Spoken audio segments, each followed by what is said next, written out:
Les damos la más cordial bienvenida, como siempre, en esta charla de Red Mujeres Kier. Y el día de hoy, como siempre, tenemos una invitada especial en un tema muy interesante, que es la importancia de negociar. Entonces, quiero darle la bienvenida a nuestra invitada, Marta Yolanda Sánchez Saldívar. Así es, ¿cómo estás? Muchísimas gracias de haber aceptado la invitación. Gracias a ti. Y podernos dar un poco de la mucha experiencia que tienes sobre este tema. Claro que sí, con mucho gusto. Y bueno, como siempre, hablaré algo de la gran trayectoria que tienes. Ella es licenciada en Derecho por la Universidad Franco-Mexicana del Grupo La Salle, Estado de México.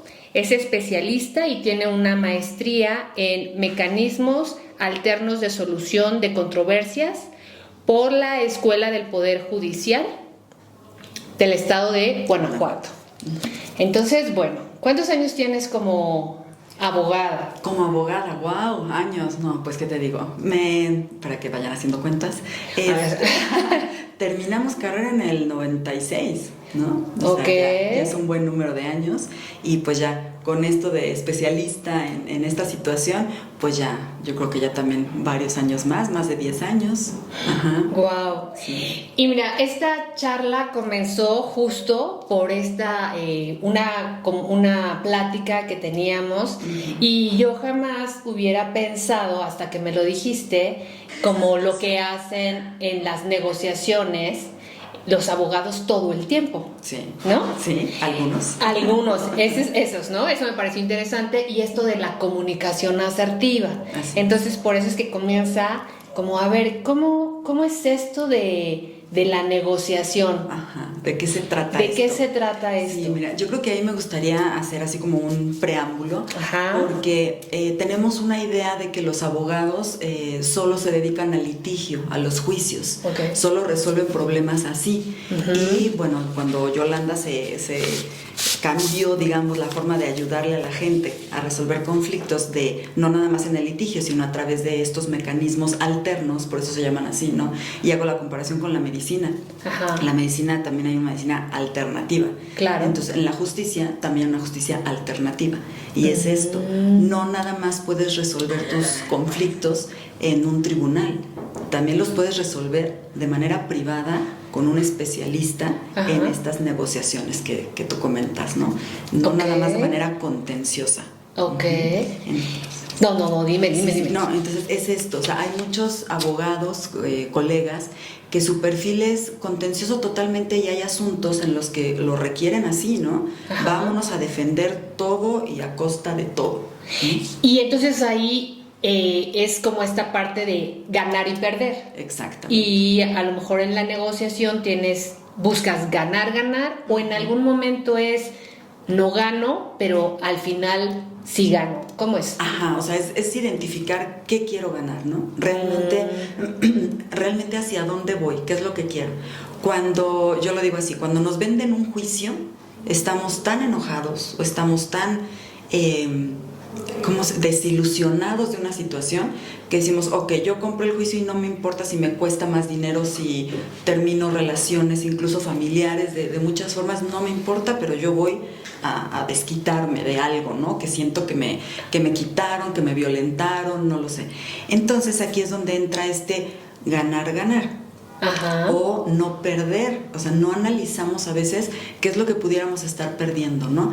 El tiempo, relaciones, no nada más familiares, relaciones comerciales, okay. Que tal vez, por ejemplo, un proveedor, hay una diferencia de opiniones y con un proveedor se pierde la relación comercial y no estamos detectando que vamos a perder más por perder esa relación comercial, porque me daba un buen precio, porque ¿no? Ya tenía muchos años, la calidad del producto, etcétera, ¿no? Por hablar de varios temas. Entonces, ajá. Ahí es donde tenemos que identificar realmente qué es lo que quiero, o qué es con lo que puedo ceder, ¿no? Hasta dónde puedo ceder y no identificarlo como pérdida. Okay. ¿No? Si hablo de un juicio, tal vez sí voy a perder tiempo, relaciones, dinero, obviamente, que podría invertir de otra manera, ¿no? Okay.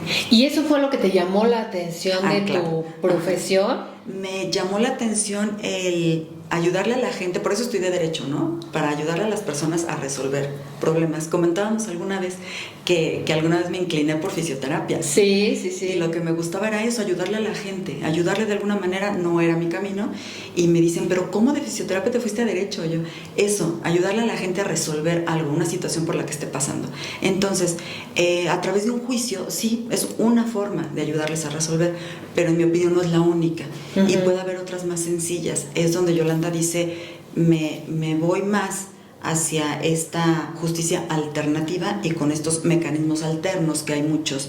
Uno es la mediación, otro es la conciliación, el arbitraje incluso, ¿no? Es más similar a un juicio, pero no es un juicio, es más flexible. Entonces las partes pueden llegar a resolver problemas, sus problemas, como adquiriendo responsabilidad sobre ellos. Hasta dónde se vieron involucrados en estar en la situación en la que se encuentran. Y también en algunos de los TikToks o esto que íbamos haciendo de promocionar la charla, yo empecé a revisar y era como, pues negociamos todo el tiempo. O sea, desde que estamos chicos, niños, estamos negociando con el papá, oye, me dejas ir, oye, con la pareja. Y entonces hay algo que tiene que ver también con la psicología.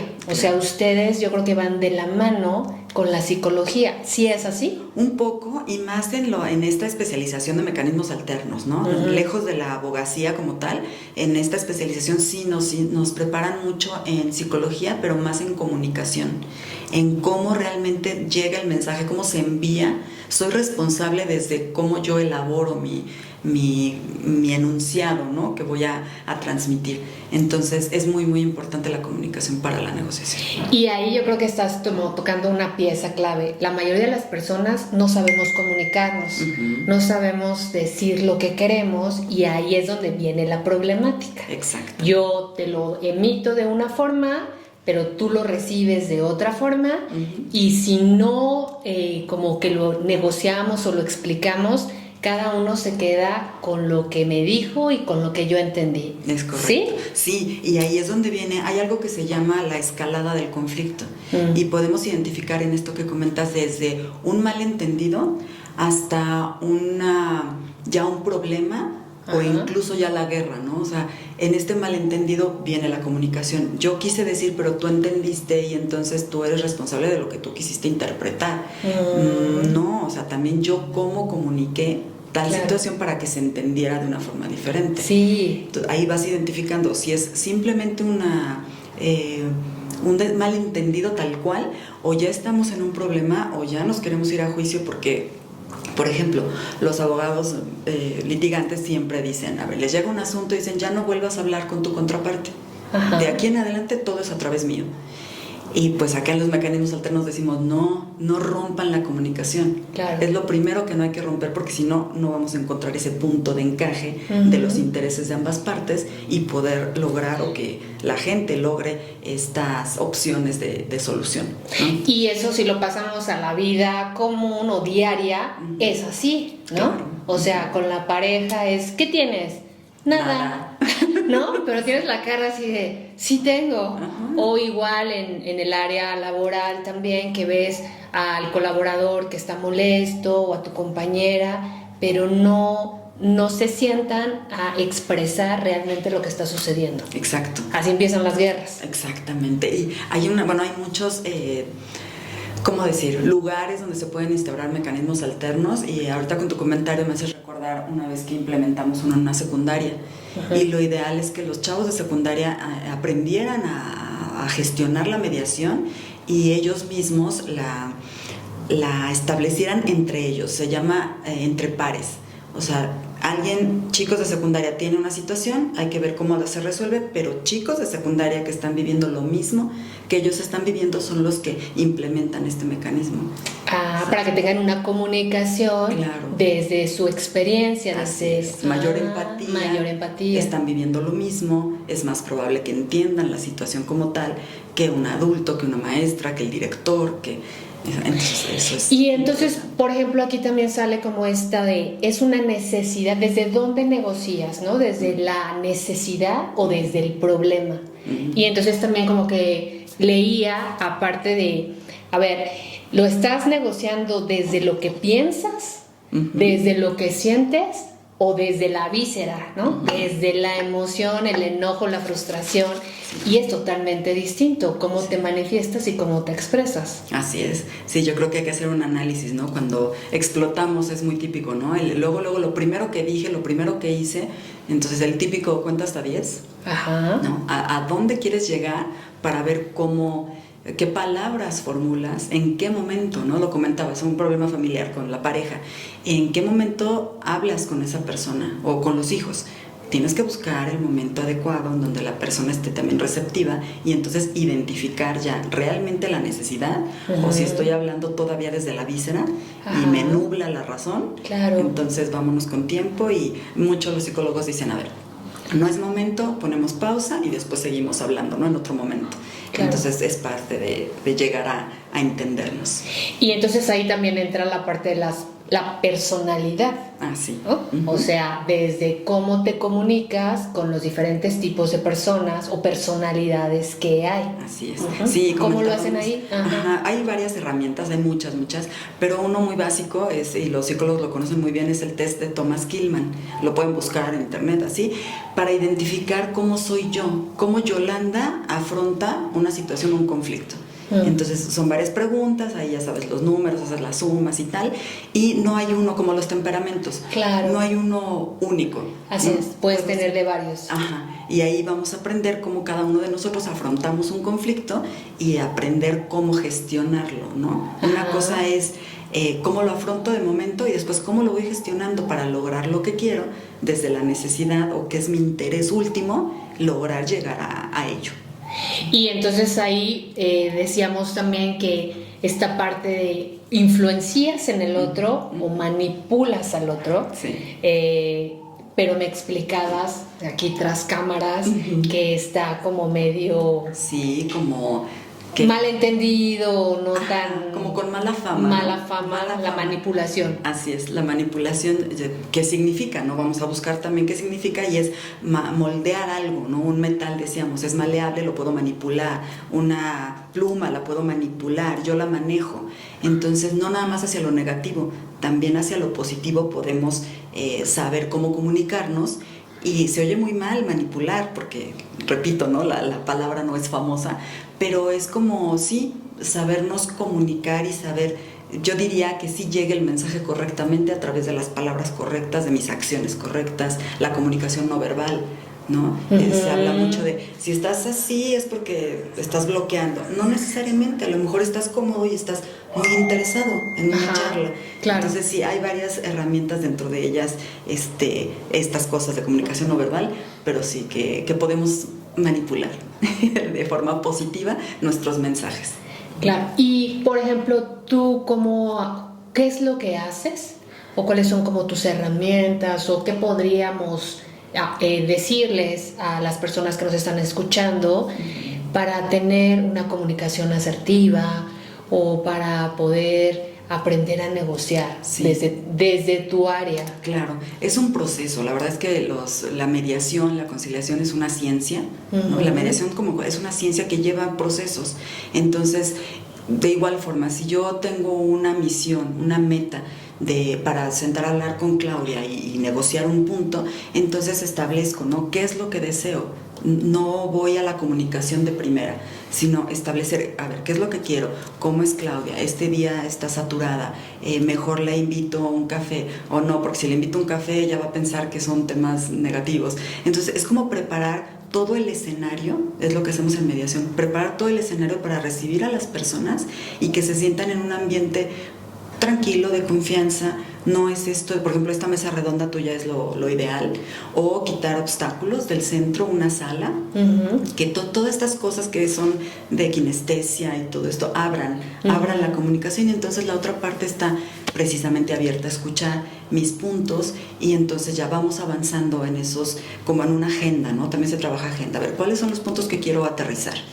Cuando estamos enojados aventamos todo de un golpe y no llegamos a nada. Entonces acá es paso a paso, hoy vemos un punto, mañana vemos otro, tu propuesta, la mía, y llegar a puntos de encuentro, ¿no? Es como el poco a poco, y en los temas familiares me encanta, porque claro que es posible que si una pareja, por ejemplo, decide separarse, pues puedan seguir siendo, por ejemplo, papás, ¿no? Claro. A lo mejor la pareja ya no funcionó, pero sí. En relaciones laborales también, o sea, si se da una ruptura con un patrón y un empleado, puede ser que después se den la mano y tan amigos como siempre, ¿no? No necesariamente tiene que haber todo esto tan contencioso. Pero sí, regresando a la mediación, va con un procedimiento, con metas, y es muy flexible. A diferencia de los juicios, que si no vas a cierta hora, si no presentas tal prueba en tal momento, no. Acá todo se va presentando poco a poco, en beneficio de ambas partes, lo que los dos estén de acuerdo, y es una guía. Realmente sería como asistirlos en una negociación, pero que las partes tomen en cuenta que es su propia responsabilidad, es su problema. Y así tomamos. ¿A quién le gusta que le digan lo que tiene que hacer? A nadie. A nadie. Entonces, un juez es lo que viene a decirte, ¿no? Pues te sentencio y tienes que hacer esto. ¿Se cumple? Aún con sentencia, a veces no se cumple. Entonces, si llegamos a acuerdos con las personas realmente entendidas de su propia responsabilidad, llegan a acuerdos que fueron construyendo ellas mismas, y el porcentaje de cumplimiento es mayúsculo. Escuchaba un TikTok en las redes, ahorita se me fue el nombre de la psicóloga famosa, que ella decía que si cedes, después te la vas a cobrar. Okay. Entonces ella decía, igual si lo vemos en cualquier ámbito, tú no quieres hacer algo, pero dices, ay, bueno, lo voy a hacer, pero al ratito, como personas, te la vas a cobrar. Y entonces en la cobrada, pues las dos personas pierden, porque de todas maneras tú hiciste algo que no querías, pero después resulta que sí se lo vas a estar reprochando. Y entonces ahí termina siendo como esta negociación y esta comunicación que me pareció súper interesante. Sí. Al final es comunicar lo que sí quiero, lo que no quiero, cómo lo quiero, para que todo fluya desde el principio. Claro. Y no hacerlo personal, o sea, no te lo tomes personal, ¿no? Mejor te explico. Sí, e identificar, porque en este test que comentábamos, a veces podemos caer en la evasión. Entonces decías, ¿hago o no hago algo? Y después me la cobro. Entonces, identificar si de entrada estoy evadiendo una situación que después me voy a cobrar. Entonces, no. Por eso es importante usar este tipo de herramientas, identificarlas y ver si realmente estoy evadiendo o estoy aceptando de verdad que no quiero hacer eso. Y si no, pues no, ahí no ceda. Si realmente es tu interés último, pues no, hay que ver otras formas de lograrlo. Claro. Muy bien, pues yo te podría estar pregunte, pero es momento en que si alguien de las personas que nos están viendo tienen alguna pregunta, aprovechen a nuestra ponente para que les responda en este momento todas sus preguntas, ¿verdad? Sí, exactamente. Y mientras, ¿qué podrías, o sea, tú lo llevas a tu vida personal, o sea, esto de la negociación, supongo? Sí, claro, pero hay un pero grande. Es igual como un médico.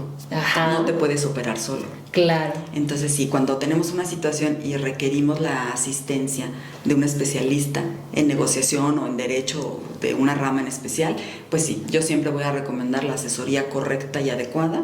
Entonces en lo personal también, ¿no? Hay veces que sí usas algunas herramientas o no, pero es muy difícil evadirte tú solo de todo esto, ¿no? No te ves tan objetivamente. Claro, a veces sí, a veces no, y con la familia menos, a lo mejor en otros ámbitos por supuesto, pero con la familia siempre hay este sentimiento, ¿no? Que no te permite ser tan frío, ¿no? Ya hablando de la chamba, no de las negociaciones del día a día. Claro, claro. Sí. Déjame ver si hay como alguna pregunta.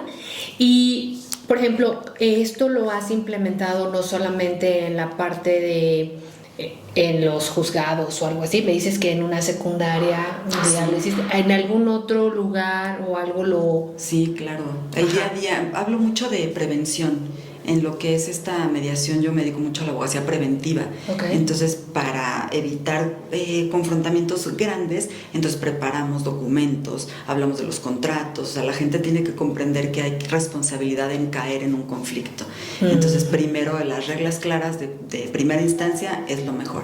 Y sí, se puede utilizar también en una escuela, en un centro de trabajo, principalmente, dentro de la familia, por supuesto, todo lo que conlleva el tema de sucesiones, por ejemplo, todo esto lo que tiene que ver con testamento, herencias, hermanos, ¿no? ¿Cuántas historias no conocemos de hermanos que se la viven peleando todo el tiempo y los juicios son interminables? Sí. Entonces, eso son muy buena oportunidad para la mediación y la conciliación. Mira, hay una pregunta, dice, ¿qué herramientas usarías para ganar en una negociación? Pregúntasele. ¿Qué herramientas? Son muchísimas herramientas. Primero es el autoconocimiento. Creo que lo más importante es conocernos para identificar realmente qué es lo que yo quiero. Y seguramente va a haber ese punto de contacto del que hemos hablado, ¿no?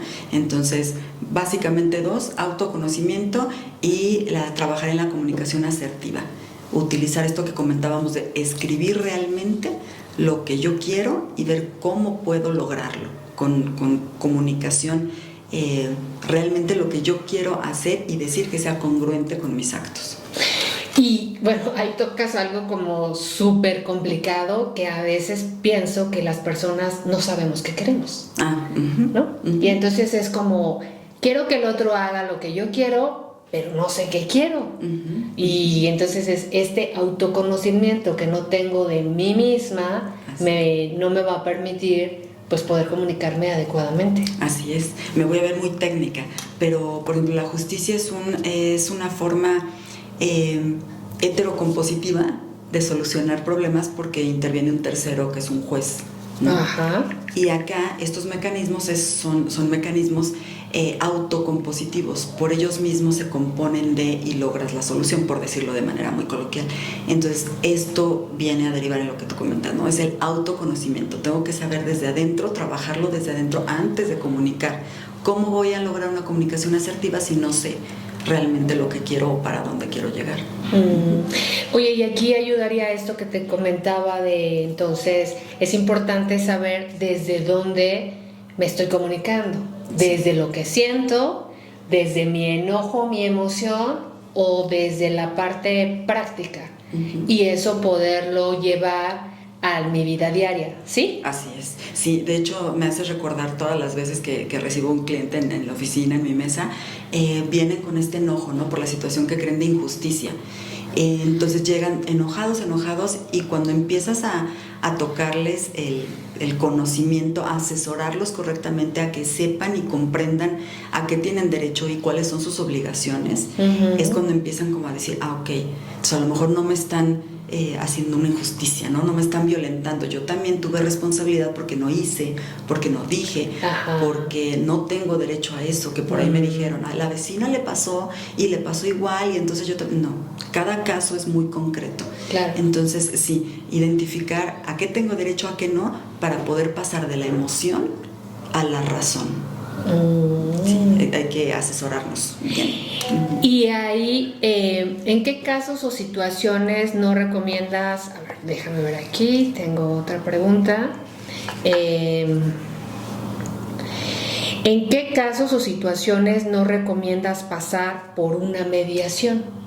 No recomiendo pasar, bueno, hay casos que ni siquiera están permitidos, ¿no? Como estas cuestiones de hostigamiento a lo mejor. No está permitido por la ley pasar por una, pues sí, conciliación, pero no frente a frente, lo que comentábamos también hace unos momentos. Lo que no recomiendo es cuando te vas se le llama también muy técnicamente, revictimizar. Si hay una situación en la que fuiste víctima de cualquier circunstancia, hay veces que al entrar en una conciliación o mediación se revictimiza a la persona. Ya hablaríamos como de temas más penales, en penal se llama justicia restaurativa y hay veces que no puede ser así porque se revictimizan situaciones. Por ejemplo, la sociedad, ¿no? Si alguien fue víctima de un delito y después al implementar ciertos mecanismos puede revictimizarse, pero ahora por la sociedad o por la familia del otro, entonces ya como que ponemos más en riesgo a la persona, ¿no? Este podría ser uno de los ejemplos así, burdamente, ligeramente. Ok. A ver, dice, ¿en qué contexto de la globalización y la diversidad cultural, cómo adaptas tus enfoques de negociación y mediación para abordar conflictos interculturales teniendo en cuenta las diferencias en valores, normas sociales y estilos de comunicación? Es muy importante. Les invito a que conozcan más de los ODS, los Objetivos de Desarrollo Sostenible. Ahí estamos en el 17, si no me equivoco. Es algo muy básico. Ahora ya en todos lados hablamos de la persona más, ¿no?, que de la situación. Entonces es lo mismo en temas de diversidad, multiculturalidad y todo esto. Yo siempre veo a mis clientes como personas. Es lo que nos ayuda a ver qué derechos, qué obligaciones tienen como personas, y el derecho es muy, muy práctico en ese sentido, ¿no? Vemos a la persona, cuáles son sus problemas, situaciones, y adelante. Eso nos ayuda a evitar más controversias y enfocarnos realmente en los derechos de la persona como tal. Al final es el ser humano, ¿no? Exacto, es el ser humano. Híjole, pues mira, ¿Listo? El tiempo se nos está viniendo encima. A mí me gustaría que, no sé si hay algo con lo que pudieras como cerrar para la gente en esta parte de negociar, de comunicarse asertivamente. ¿Qué podrías resumir en un tema tan amplio? Claro, mira, es una frase bien básica que siempre utilizo, es que los conflictos son parte de la vida, y siempre los invito a ser parte de la solución. Entender que un conflicto no es negativo, no es simplemente existen. No verlos como negativos porque los evadimos. Entonces, tomar responsabilidad y ver que los conflictos son parte de la vida. Entonces, que seamos parte de la solución para que sí, se resuelva y no seamos otra parte de controversia. Claro. Eso principalmente, conocer nuestros derechos y obligaciones. También eso, ¿no? Asesorarse correctamente. Sí. Bueno, por favor compártenos tus redes sociales. Gracias. En donde te podemos como contactar, saber más de ti. Claro que sí, pues básicamente mi sitio es yolandassaldivar.com, Saldívar con Z, yolandassaldivar.com, y pues igual en Insta estoy así como Yolanda S. Saldívar, en general en todos lados me encuentran así, yolandassaldivar.com. Perfecto. Pues yo les agradezco muchísimo, como siempre, estar con nosotros una tarde más, y los espero el próximo mes con nuestra siguiente charla. Muchísimas gracias. Gracias.